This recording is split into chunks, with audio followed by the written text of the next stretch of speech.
कहानी को पूरा समझने के लिए कहानी के पिछले दोनों भागों को ज़रूर देखें। उसका लिंक मैं आप लोगों को डिस्क्रिप्शन बॉक्स में दे दूंगी और साथ में कमेंट बॉक्स में पिन भी कर दूंगी, तो आप वहां से भी जाकर देख सकते हैं। सिया का 8वां महीना चल रहा था। सिया का बेबी बम्प भी काफ़ी हद तक निकल आया था।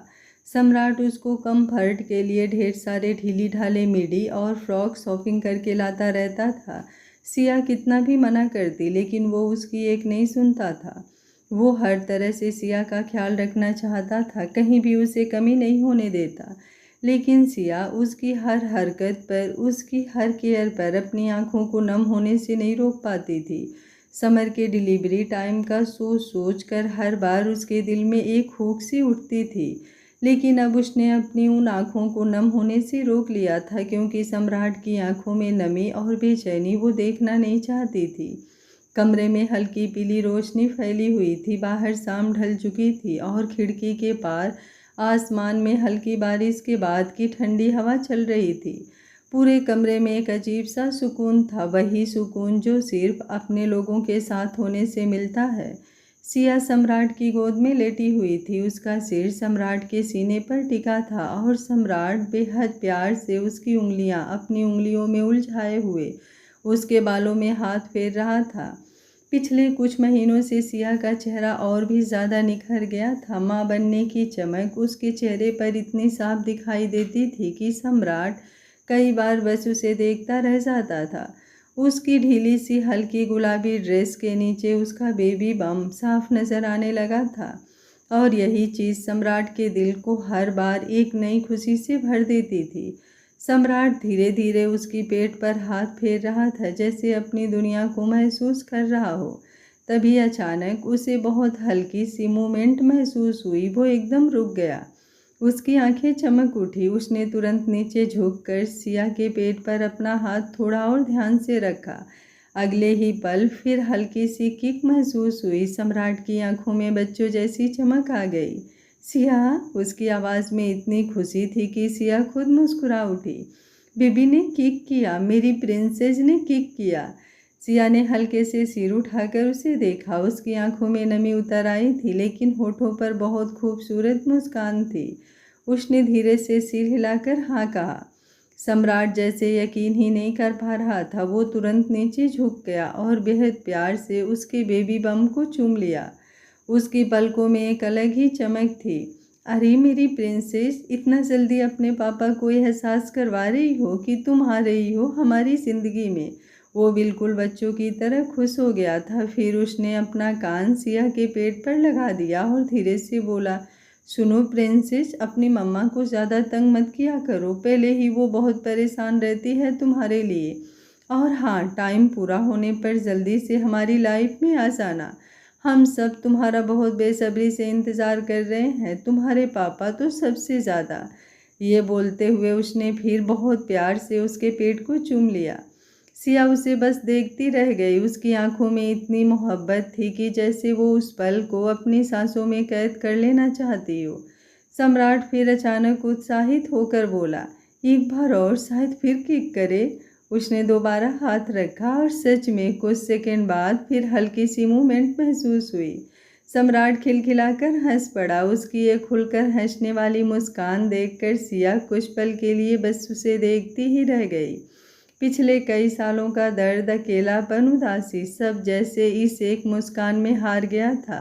वो नज़रों ही नज़रों में उसकी नज़र उतार गई। सम्राट अभी भी अपने बच्चे से बातें करने में लगा हुआ था। देखो बेटा, बस जल्दी आ जाना। तुम्हारे भाई ने पहले ही प्लान बना लिया है कि तुम्हारे लिए पूरा शॉपिंग मॉल खरीदना है।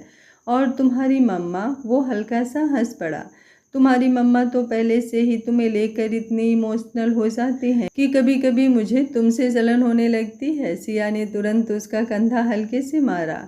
बहुत ज़्यादा बातें करने लगे हैं आप। सम्राट ने ऊपर देखा और उसकी तरफ मुस्कुराया।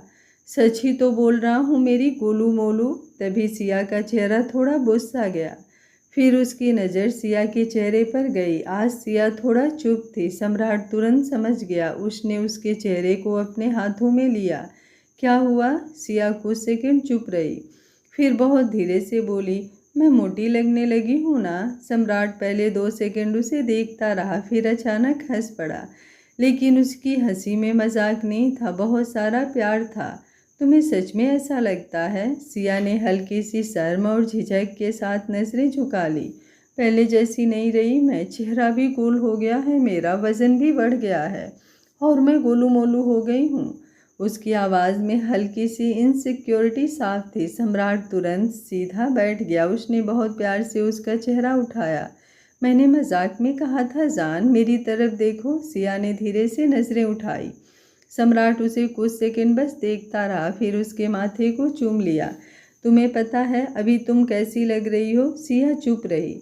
सम्राट बहुत धीरे से बोला, जैसे मेरी जिंदगी पूरी हो गई हो। उसकी आंखें भर आई। सिया, मैंने तुम्हें हर रूप में देखा है, दर्द में टूटते हुए, मुस्कुराते हुए, लड़ते हुए, लेकिन जितनी खूबसूरत तुम आज लग रही हो ना, उतनी शायद कभी नहीं। उसने उसके पेट पर अपना हाथ रखा। क्योंकि यहाँ सिर्फ तुम नहीं हो, यहाँ मेरी पूरी दुनिया है। सिया की आंखें भर आई। सम्राट ने तुरंत उसके आंसू पोंछ दिए। अब बिल्कुल नहीं रोना। फिर हल्के से मुस्कुराया। और जहाँ तक मोटी होने की बात है, वो जानबूझकर थोड़ा सोचने का नाटक करने लगा। थोड़ा सा हुई हो सम्राट? सिया ने तुरंत उसे घूरा। सम्राट हंस पड़ा और अगले ही पल उसे अपनी बाहों में खींच लिया। थोड़ा सा भी नहीं, तुम बहुत खूबसूरत लग रही हो, इतनी खूबसूरत कि मेरा मन करता है बस पूरा दिन तुम्हें ऐसे ही देखता रहूं। सिया शर्म से उसके सीने में छुप गई। सम्राट ने उसके बालों में चेहरा छुपाकर गहरी सांस ली। Thank you. उसकी आवाज़ बहुत धीमी थी। सिया ने हल्का सा सिर उठाया। किस लिए? सम्राट मुस्कुराया।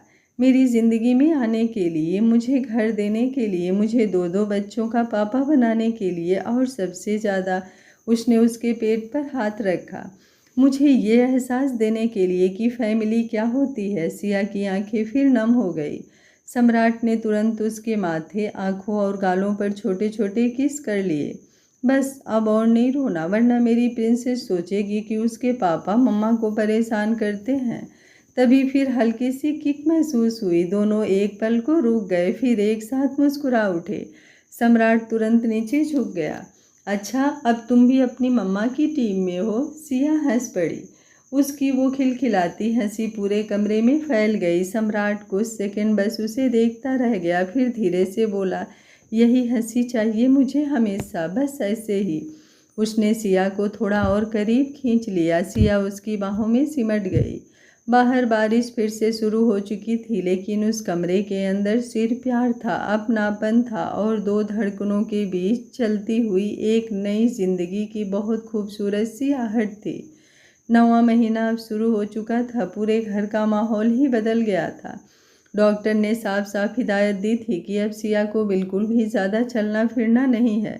सीढ़ियाँ बिल्कुल अवॉइड करनी है। समय पर खाना, दवाइयाँ और पूरा आराम बहुत ज़रूरी है, क्योंकि अब कभी भी डिलीवरी पेन शुरू हो सकता है। बस उसी दिन से सम्राट ने बिना किसी से पूछे ऊपर वाला कमरा नीचे शिफ्ट करवा दिया था। नीचे का बड़ा कमरा अब पूरी तरह सिया के हिसाब से तैयार किया गया था। बेड थोड़ा ऊंचा और आरामदायक लगाया गया था। पास में दवाइयों की छोटी ट्रे, पानी, डॉक्टर की लिखी फाइलें, बेबी के छोटे छोटे कपड़े और हर ज़रूरी चीज़ ऐसी रखी गई थी कि सिया को उठना तक ना पड़े। नीलिमा जो और अनुपमा जी तो मानो हर वक्त उसी के आसपास रहती थी। कभी उसे नारियल पानी पिलाना, कभी फल काट कर देना, कभी टाइम पर दवा याद की दिलाना। और अगर सिया 2 मिनट ज़्यादा खड़ी दिखाई दे जाए तो दोनों की डांट तुरंत शुरू हो जाती। समर भी अब पहले से ज़्यादा समझदार हो गया था। वो खेलते हुए भी धीरे चलता, जोर से आवाज़ नहीं करता और हर थोड़ी देर में आकर सिया के पेट पर हाथ रख कर पूछता, मेरी सिस्टर ठीक है ना? इन सब के बीच सबसे ज़्यादा बदला था सम्राट। उसका पूरा दिन अब सिया के आसपास ही घूमता था। ऑफिस के ज़रूरी काम भी अब ज़्यादातर घर से ही होने लगे थे। सुबह उठते ही उसकी पहली नज़र सिया पर चली जाती और रात आंखें बंद करने से पहले आखिरी बार भी वो उसी को देखता। डॉक्टर की हर बात उसे जुबानी याद थी। किस टाइम दवा देनी है, कितना वॉक करवाना है और कब जूस देना है, कब चेकअप है। यहाँ तक कि रात में अगर सिया नींद में भी हल्का सा करवट बदलते हुए दर्द से सांस खींच ले तो सम्राट तुरंत उठकर बैठ जाता था। उस रात भी कुछ ऐसा ही था। रात काफ़ी हो चुकी थी, पूरे घर में शांति फैली हुई थी। नीचे हॉल की लाइट्स बंद हो चुकी थी, बस कमरे की हल्की पीली रोशनी अभी भी चल रही थी। बाहर मौसम थोड़ा ठंडा था और खिड़की से आती हवा पर्दों को बहुत धीरे धीरे हिला रही थी।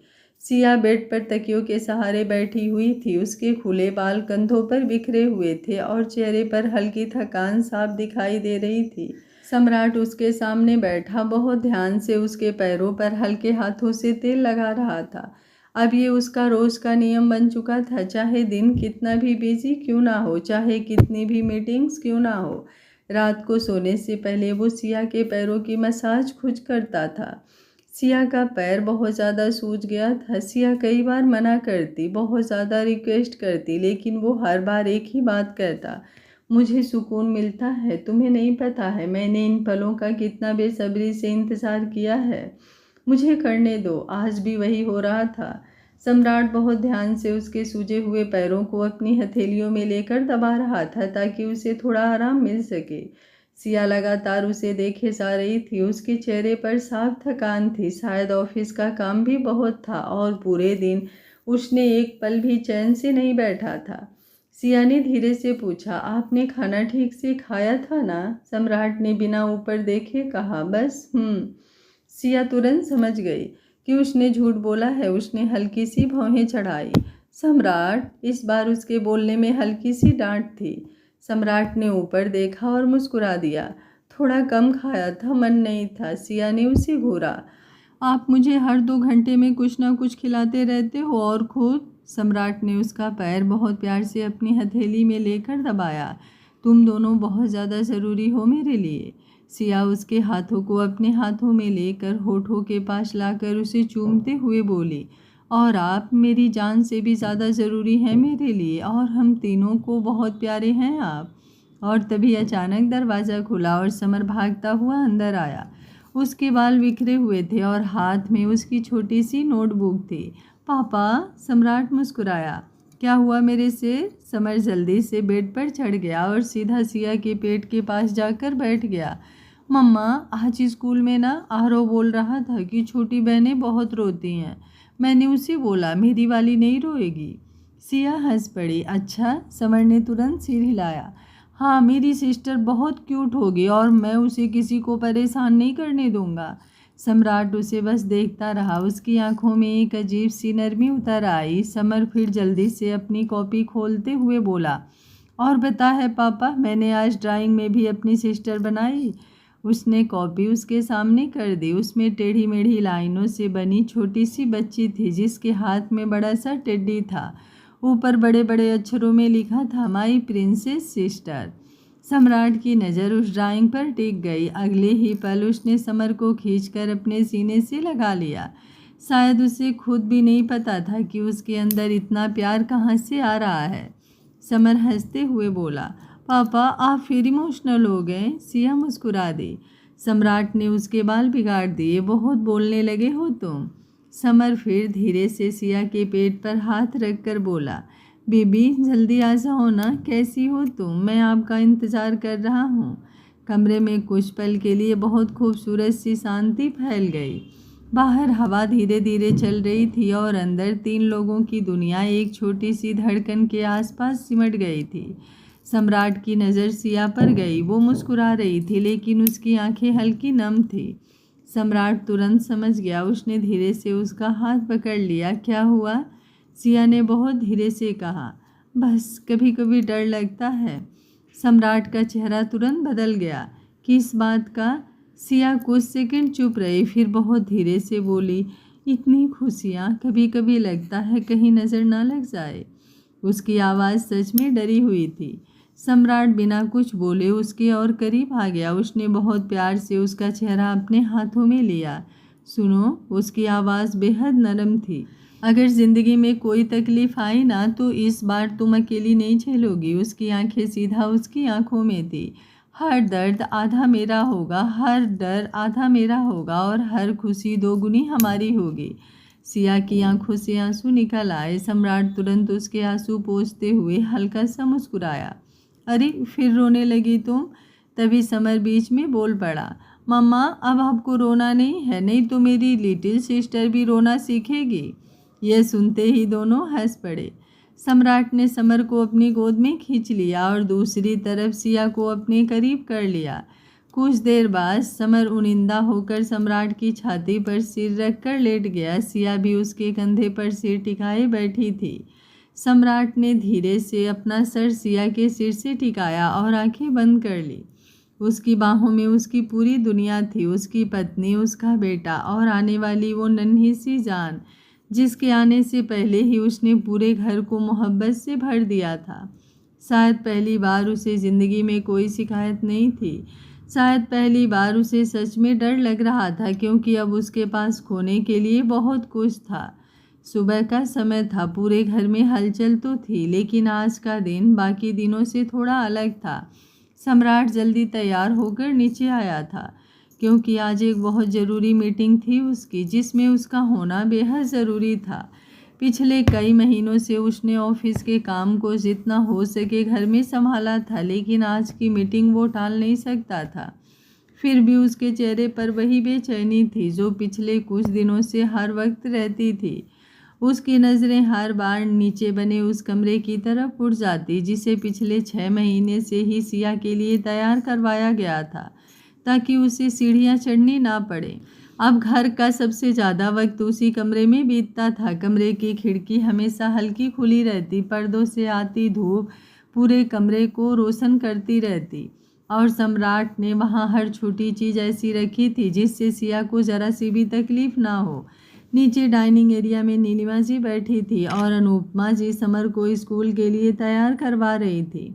सम्राट ने हल्की आवाज़ में कहा, मम्मी माँ, मैं बस 2 घंटे के लिए ऑफिस जा रहा हूँ। अगर सिया उठ जाए तो उसे टाइम पर दवा दे दीजिएगा और ज़्यादा चलने मत दीजिएगा। नीलिमा जी उसे देखकर हल्का मुस्कुरा दी। बेटा, तू हर 10 मिनट में यही बात बोल रहा है, हम हैं ना यहाँ। लेकिन उनके चेहरे पर भी वही सुकून था जो पिछले महीनों में पहली बार आया था। सम्राट ने बस हल्का सा सिर हिलाया, तभी नीचे बने कमरे की तरफ से अचानक सिया की दर्द भरी चीख पूरे घर में घुस गई। उस एक आवाज़ ने जैसे पूरे घर में सांस रोक दी। सम्राट के हाथ से कार की चाबी सीधा ज़मीन पर गिर गई। अगले ही पल वो लगभग भागता हुआ उस कमरे की तरफ दौड़ा। उसके पीछे पीछे नीलिमा जी और अनुपमा जी भी घबराकर भागे। सम्राट जैसे ही कमरे के अंदर पहुंचा, उसका दिल जैसे किसी ने मुट्ठी में जकड़ लिया। सिया बिस्तर पर बैठी थी, एक हाथ अपने पेट पर रखा हुआ था और दूसरा बेड शीट को कसकर पकड़ा हुआ था। उसके चेहरे पर दर्द साफ दिखाई दे रहा था, आंखों से आंसू लगातार बह रहे थे और उसका चेहरा बुरी तरह कांप रहा था। वो दर्द से लगभग दोहरी हो चुकी थी। सम्राट के कदम वहीं रुक गए। कुछ सेकंड के लिए वो सिर्फ उसे देखता रह गया। शायद उसने कभी कल्पना भी नहीं की थी कि सिया इस तरह दर्द में होगी। अगले ही पल वो तेजी से उसके पास पहुंचा। सिया जहान, उसकी आवाज़ खुद कांप रही थी। सिया ने मुश्किल से आंखें उठाई। बहुत दर्द हो रहा है, नहीं सहा जा रहा, ऐसा लग रहा है मैं मर। इससे पहले कि वो अपनी बात पूरी करती, सम्राट ने तुरंत उसकी बात रोकते हुए अपनी उंगली उसके होठों पर रख दी। उसकी आंखों में घबराहट साफ दिखाई दे रही थी। ऐसी बातें मत करो जान, कुछ नहीं होगा तुम्हें, मैं हूँ ना। उसकी आवाज़ टूट रही थी। उसने बिना एक सेकंड गंवाए सिया को अपनी बाहों में उठा लिया। सिया दर्द से उसके सीने में मुंह छुपाकर सिसक पड़ी। सम्राट लगभग भागते हुए बाहर आया और जोर से आवाज़ लगाई, गाड़ी निकालो जल्दी अभी। पूरे घर में अफरा तफरी मच गई। समर डर कर नीलिमा जी के पास आकर खड़ा हो गया। नीलिमा जी ने उसे सीने से लगाया, लेकिन उनकी खुद की आंखों में घबराहट उतर आई थी। सम्राट सिया को लेकर गाड़ी तक पहुंचा ही था कि नीलिमा जी जल्दी से बोली, बेटा तुम सिया को लेकर निकलो, हम लोग दूसरी गाड़ी से मामू के साथ पीछे आते हैं। सम्राट ने बस सिर हिलाया। शायद इस वक्त उसमें बोलने की भी ताकत नहीं बची थी। उसने बहुत संभाल कर सिया को पीछे सीट पर बैठाया और खुद उसके पास बैठ गया। जैसे ही गाड़ी आगे बढ़ी, सिया का दर्द और तेज हो गया। उसकी उंगलियां सम्राट की शर्ट को कसकर पकड़ चुकी थी। हर दर्द के साथ उसका पूरा शरीर कांप उठता। सम्राट का चेहरा सफ़ेद पड़ चुका था, उसकी आंखों में नमी लगातार बढ़ती जा रही थी। वो कभी उसके हाथ मलता, कभी उसके पैरों को सहलाता, कभी उसके माथे से बाल हटाता। बस थोड़ा सा और जान, हम पहुंचने वाले हैं, बस थोड़ा सा। उसकी आवाज़ इतनी बेचैन थी कि खुद सुनकर ही किसी की आंखें भर जाए। सिया दर्द से बार बार उसकी तरफ देखती और हर बार सम्राट का दिल जैसे टूट जाता। सम्राट, बहुत दर्द। वो रो पड़े। सम्राट ने तुरंत उसका चेहरा अपने हाथों में लिया। I am sorry, I am so sorry. उसकी आंखों से आंसू निकल पड़े। अगर मुझे पता होता तुम्हें इतनी तकलीफ होती ना, तो मैं कभी तुम्हें इतना दर्द नहीं झेलने देता, कभी नहीं। सिया दर्द में भी उसे देखती रह गई। उस वक्त भी सम्राट को सिर्फ उसकी तकलीफ दिखाई दे रही थी। वो खुद टूट रहा था, लेकिन फिर भी उसे संभालने की कोशिश कर रहा था। उसने सिया के माथे को बार बार चूम लिया। बस हमारा बेबी आ जाए, फिर मैं तुम्हें कभी दर्द नहीं होने दूंगा, पक्का, प्रॉमिस। उसकी आवाज़ भर्रा चुकी थी। सिया ने दर्द से कांपते हुए उसका हाथ कसकर पकड़ लिया। शायद वो सिर्फ उसी के सहारे खुद को संभाल पा रही थी। उधर सम्राट ने रास्ते में ही डॉक्टर को फ़ोन कर दिया, इसलिए अस्पताल पहुंचते ही सारी तैयारी पहले से हो चुकी थी। गाड़ी रुकते ही डॉक्टर और नर्सेज स्ट्रेचर लेकर बाहर खड़ी थी, लेकिन सम्राट ने किसी को सिया को छूने तक नहीं दिया। उसने खुद उसे अपनी बाहों में उठाया और अंदर की तरफ बढ़ गया। उसके चेहरे पर घबराहट इतनी साफ थी कि डॉक्टर भी उसे देखकर नरम पड़ गए। मिस्टर मल्होत्रा, रिलैक्स, सब ठीक होगा। लेकिन सम्राट जैसे सुन ही नहीं पा रहा था। उसकी नज़रें सिर्फ सिया पर थी, जो दर्द से लगातार कराह रही थी। डॉक्टर उसे अंदर ले जाने लगे, लेकिन सिया ने सम्राट का हाथ और कसकर पकड़ लिया। मत जाइए। उसकी आवाज़ इतनी कमज़ोर और डरी हुई थी कि सम्राट का दिल चीर गई। वो तुरंत उसके पास झुक गया। मैं कहीं नहीं जा रहा हूँ जान, मैं यहीं हूँ। डॉक्टर ने एक पल उन्हें देखा, फिर बोली, अगर मरीज चाहती हैं तो आप अंदर आ सकते हैं मिस्टर मल्होत्रा, लेकिन खुद को संभालना होगा। सम्राट ने बिना सोचे तुरंत सिर हिला दिया। बाहर तभी नीलिमा जी, अनुपमा जी और अनुराग जी भी अस्पताल पहुंच गए थे। तीनों के चेहरे पर साफ घबराहट थी, लेकिन अंदर इस वक्त एक अलग ही दुनिया चल रही थी। डॉक्टर सिया को लेकर लेबर रूम में गए। सम्राट उसके साथ ही अंदर गया। उसने पहली बार किसी माँ को इस दर्द से गुजरते हुए इतने करीब से देखा था। सिया का चेहरा दर्द से लाल पड़ गया था। उसकी सांसें बुरी तरह टूट रही थी। हर दर्द के साथ वो सम्राट का हाथ इतनी तेज से पकड़ती थी कि उसकी उंगलियां तक लाल पड़ गई थी, लेकिन सम्राट को कुछ महसूस ही नहीं हो रहा था। उसकी आंखों से लगातार आंसू बह रहे थे। वो बार बार उसके माथे को चूमता, बस थोड़ा और, प्लीज़ जान, बस थोड़ा। उसकी खुद की आवाज़ कांप रही थी। उस पल शायद पहली बार उसे एहसास हुआ था कि एक औरत एक बच्चे को जन्म देने के लिए कितना दर्द सहती है। वो सिया को इस हालत में देखकर अंदर से टूट रहा था। उसे लग रहा था काश ये दर्द वो खुद अपने अंदर ले पाता। डॉक्टर बार बार उसे संभाल रही थी, लेकिन उसकी नज़र सिर्फ सिया पर थी। सिया दर्द में बार बार उसका नाम पुकारती और हर बार सम्राट का दिल जैसे चिर जाता। उसने उसका हाथ अपने माथे से लगा लिया। मैं यहीं हूँ, कहीं नहीं जा रहा। उसकी आवाज़ आंसुओं में डूब चुकी थी। बाहर पूरा परिवार बेचैनी से इंतजार कर रहा था और अंदर सम्राट पहली बार जिंदगी का सबसे खूबसूरत और सबसे दर्द भरा सच अपनी आंखों से देख रहा था। एक माँ का जन्म। जैसे ही दर्द की एक तेज लहर सिया के पूरे शरीर में दौड़ी, उसने बेडशीट को अपनी मुट्ठियों में इतनी जोर से भींच लिया कि उसकी उंगलियां तक सफ़ेद पड़ गई। उसके होठों से दर्द भरी चीख निकली और सम्राट का दिल जैसे उसी पर टूट गया। वो एक सेकंड भी और उस हालत में उसे नहीं देख पाया।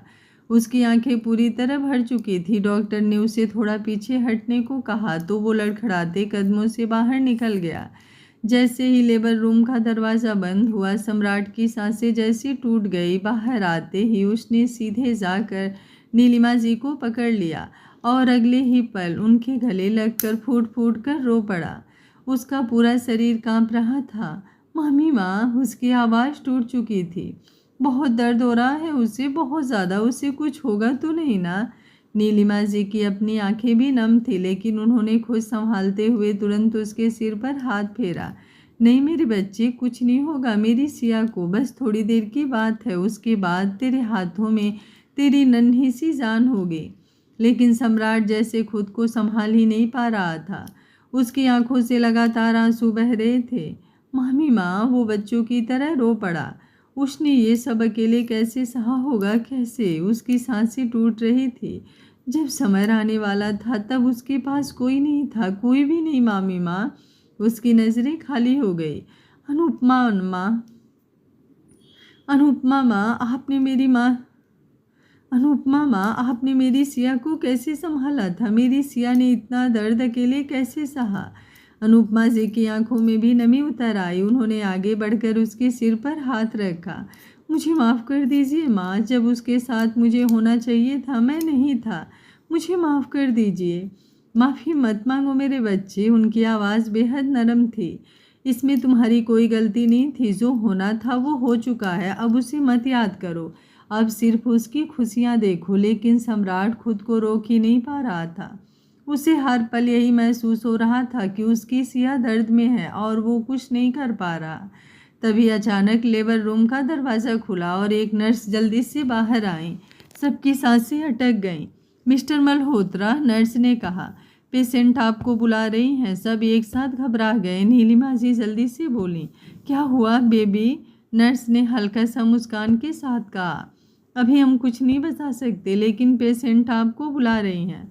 बस इतना सुनना था कि सबकी धड़कनें और तेज हो गई। सम्राट बिना कुछ सोचे तुरंत अंदर भागा। उसके कदम कांप रहे थे। जैसे ही वो अंदर पहुंचा, उसकी नज़र सीधे सिया पर गई। दर्द और थकान के बावजूद उसके चेहरे पर हल्की सी मुस्कान थी। आंखें के कोने में नमी जमी हुई थी, लेकिन उन आंखों में आज एक अजीब सी चमक थी। सम्राट तुरंत उसके पास जाकर बैठ गया। उसके माथे पर बिखरे बालों को बहुत प्यार से पीछे किया। उसकी उंगलियां खुद कांप रही थीं। क्या हुआ जान? उसकी आवाज़ भर्रा गई थी। सिया ने कुछ नहीं कहा, बस बहुत धीरे से अपनी नज़र एक दूसरी तरफ घुमाई। सम्राट ने उसकी नज़रों का पीछा किया। कमरे के दूसरे कोने में नर्स एक नन्हे से बच्चे को साफ कर रही थी। सम्राट कुछ सेकंड तक समझ ही नहीं पाया कुछ। फिर सिया ने बहुत मुश्किल से अपने कांपते हाथों से इशारा किया। उसकी आंखों में आंसू भर आए और बहुत धीमे होठ हिले। हमारी प्रिंसेस। बस इतना सुनना था कि सम्राट की पूरी दुनिया वहीं थम गई। उसकी आंखों से आंसुओं की धार एकदम से बह निकली। उसका पूरा शरीर कांप उठा। उसे लगा जैसी उसकी धड़कनें एक पल को रुक गई हों। वो अपनी बच्ची को देख रहा था, अपनी बेटी को, अपनी नन्ही सी जान को, जिसकी पहली सांस इस दुनिया में आई थी और जिसने आते ही उसकी पूरी जिंदगी बदल दी थी। उसके होठ कांपने लगे। वो कुछ बोल ही नहीं पा रहा था। उसकी नज़र बार बार उस नन्ही सी बच्ची पर जा रही थी, फिर सिया पर लौट आ रही थी। अगले ही पल वो झुककर सिया के माथे को बार बार चूमने लगा। Thank you. उसकी आवाज़ आंसुओं में डूब चुकी थी। थैंक यू शांत। सिया बस उसे देखती रही। उसकी आंखों से भी आंसू बह निकले। सम्राट ने कांपते हाथों से उसका चेहरा छुआ। तुम ठीक हो ना? उसकी आवाज़ में वही बेचैनी थी, जैसे अभी भी उसे सिर्फ सिया की फिक्र हो। सिया ने बहुत हल्के से सिर हिलाया। मैं बिल्कुल ठीक हूँ। लेकिन उसकी आवाज़ इतनी कमज़ोर थी कि सम्राट का दिल भर आया।